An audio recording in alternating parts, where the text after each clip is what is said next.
Well, unless you've been on Twitter recently, you might not know it, but hashtag Relist XRP is now trending on Twitter along with the other hashtag XRP Army. And in this video, I'm going to tell you why it's actually trending and what the whole point of those hashtags actually are. Obviously, it has to do with relisting, so I'm going to talk about some exchanges and what they're actually doing with XRP trading pairs. And just the other day, a Bitcoin ETF was actually approved by Australia.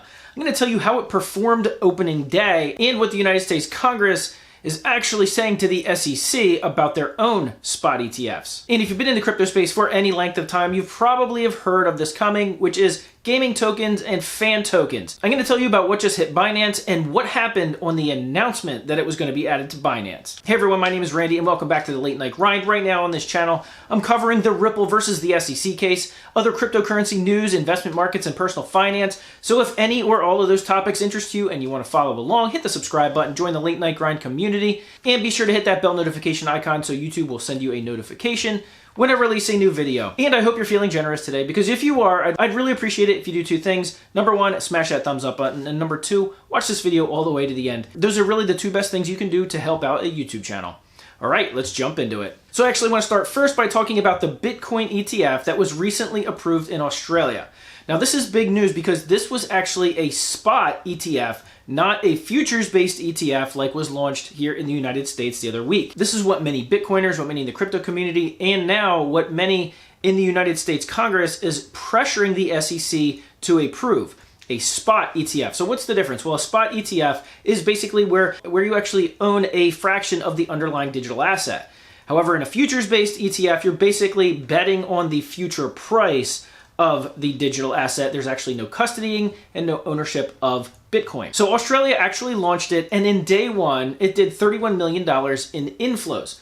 Now, that doesn't sound so big for the US market or globally, but for Australia, that actually broke the previous single day record of inflows into an ETF by 500%. So yes, on day one, a Bitcoin ETF in Australia 5x'd what the previous record was. So of course, upon seeing this, some representatives from the US Congress wrote a strongly worded letter to the SEC, to Gary Gensler, asking some questions. Representative Tom Emmer, as well as Darren Soto, wrote a bipartisan letter to Gary Gensler asking some questions about it.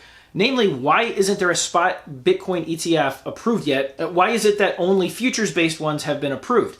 In fact, there's a whole bunch of spot-based ETF applications that are actually out there, including the one from Grayscale, the Grayscale Bitcoin Trust, which as soon as that would turn a spot ETF, that would easily be the largest one in the world.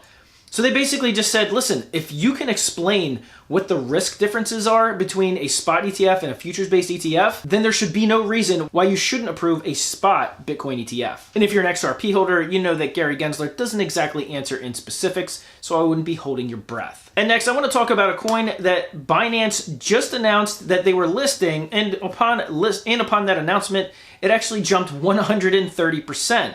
Kind of had that Coinbase listing, but this time it's a Binance listing. But it's not a typical cryptocurrency. This is actually a gaming token. This gaming token is BNX, which stands for Binary X, which is a native asset token within a role-playing game called Cyber Dragon. And they're not going to be the only one. You're going to start to see these things coming faster and more furious, especially after the success of other gaming tokens like Axie Infinity and now Binary X. You're going to start to see these more often. But I want you guys to let me know in the comment section below. Are you paying much of any attention to the gaming tokens, or are you just going to stay in other lanes that you feel more comfortable with? Because these are the ones that I kind of see as almost microcap, that, yeah, you could make some big gains on them, but you could also get royally wrecked. Kind of like the NFT market, if you don't know exactly what you're holding, you might want to stay away from it. But along those lines, you also have to look at what Chiliz is doing.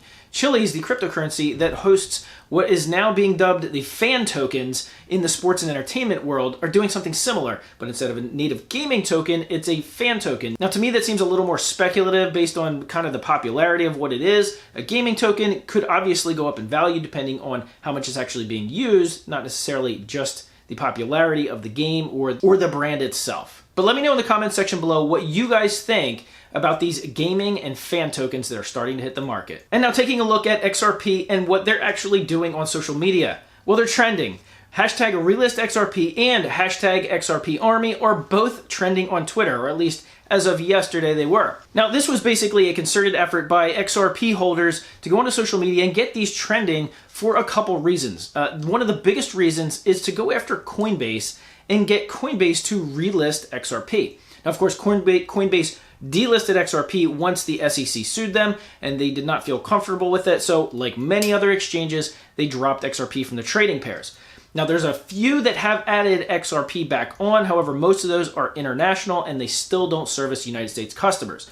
Now, if you're in the US, you can still get XRP through KuCoin, through a trading pair, or through Uphold, which you can actually buy directly. But other than that, you're probably out of luck. And so XRP on social media is one of the biggest and strongest communities out there. And of course, Coinbase being one of the largest exchanges in the world, they're going to be target number one. Now, a couple of weeks ago, Brian Armstrong, the CEO of Coinbase, tweeted out some scathing tweets that about his own experience that he's had recently with the SEC, and so a lot of XRP Army social media members took that as, hey, he's one of us, he's one of the team, he's essentially getting screwed over by the SEC too. Maybe he'll relist XRP just to spite the SEC. I personally don't exactly see that happening, but relist XRP is more so directed at Coinbase, but a lot of other exchanges as well. And that's also letting them know how big the XRP community is, and by relisting XRP, how much more potential money and business they could make from XRP holders. Especially since this case against the SEC seems to be wrapping up at least in the next couple of months. There could be some exchanges getting ready to relist. Speaking of exchanges and XRP, I wanted to quick shout out a tweet that was on Twitter by Twitter user Crypto Eddie, who tweets a lot about XRP and other cryptocurrencies. And she actually posted a video by Daniel Vogel, who is actually the co-founder of the Bitso exchange. And he was talking about the real world use case of XRP and cryptocurrencies in general, explaining how it's actually really, you're starting to hear big stories about cryptocurrencies and blockchains actually solving real world problems. Now, last year, at its peak, Bitso was actually transferring 8% of the $40 billion remittance corridor between the United States and Mexico. And they were doing it using Ripple's ODL, the on-demand liquidity system that uses XRP as the settlement and transfer token. Why were they doing this? Well, almost instantaneous settlements and extremely cheap transfer rates. In fact, it's almost nothing. And so this tweet also pointed out that the SEC isn't just hurting XRP holders, it's actually hurting other people in the real world that were counting on that money to be transferred instantly and doing it for extremely cheap. And she also tagged Gary Gensler on that tweet. Again, I wouldn't hold your breath for a response. So if you want to follow along with that story or any of these others, make sure you're subscribed to the Late Night Grind channel. Don't forget to give this a big thumbs up. Thank you for watching all the way to the end of this video. And as always, I'll see you guys on the next one.